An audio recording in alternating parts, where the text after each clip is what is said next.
So guys, nandito ako sa loob ng bahay and I'm using the Insta360 Ace Pro 2 pure video mode kaya medyo enhanced siya.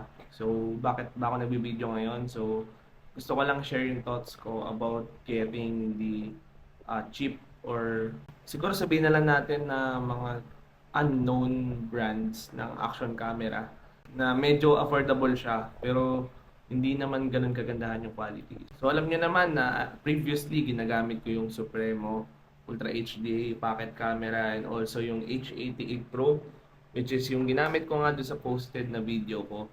And ano bang thoughts ko about using these kinds of camera?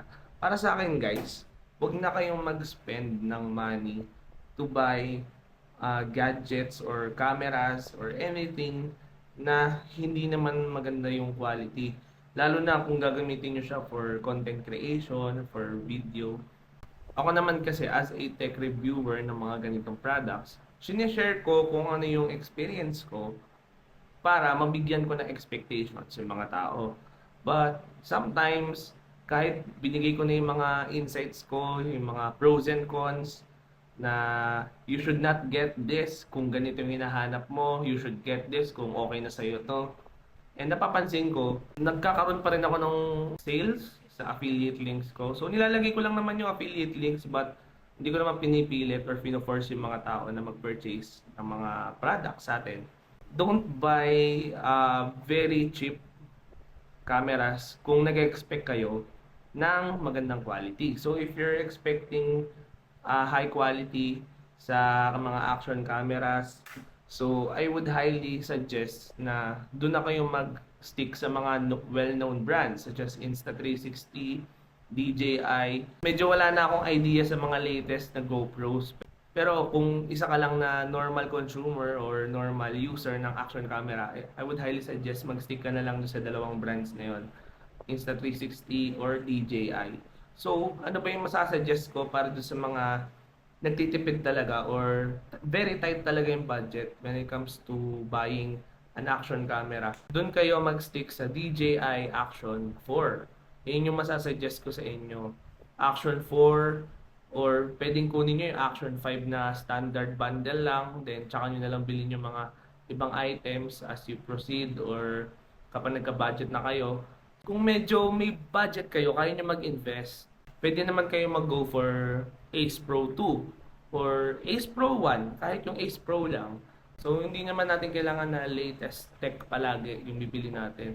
Kasi, minsan, bibili tayo ng mga ganitong camera, tapos ibabash natin. Ko-comment tayo doon sa mga video na bakit malag, bakit yung video ay malabo, bakit hindi stable, balog. So, ang dami nating expectations, pero yung budget natin is pang mga ganitong camera lang naman. Kaya nga, I highly suggest palagi sa mga viewers ko, kahit sa ibang mga tao na nakakausap ko, if gusto nyo talaga na action camera na budget friendly, go for DJI na. I personally do not own DJI products, pero based sa mga reviews and mga research ko din, yun talaga yung pinaka-affordable and maganda na yung quality niya. Compare dito kay Ace Pro 2. Maganda rin si Ace Pro 2. But, ang pinag-uusapan kasi natin dito is yung budget. May kamahalan talaga si Insta360. Kahit yung mga accessories niya, kung bibilin yung original, medyo pricey talaga siya. Kaya kung ako tatanungin nyo, ano ba yung pinaka-budget meal na okay na action camera? Stick with the DJI Action 4, Action 5. So, kung mag-i-Insta360 kayo, pwede naman kayo mag-Ace Pro, but sinasuggest ko mag-Ace Pro 2 na kayo kasi nandito yung mga latest support na firmware updates and also yung mga accessories. Very supportive si Insta360 when it comes to Ace Pro 2. Pero okay din naman yung Ace Pro 1 nila. Pero kung Ace Pro 1 yung kinoconsider nyo, go for DJI Action 4 or Action 5. So yun lang masabi ko. When it comes to affordability ng camera, go for DJI na mga older models. And if gusto niyo na action camera na very flexible, user-friendly, and also good in taking photos, I would highly recommend Insta360 Ace Pro series. Ito. Dahil co-engineered na siya with Leica, maganda yung photos niya, 50 megapixels, And maganda lang siya based on my personal experience as a user. Kung nagbabala kayo bumili ng action camera, go for well-known brands na. So I hope it helps, and like, subscribe, and follow for more.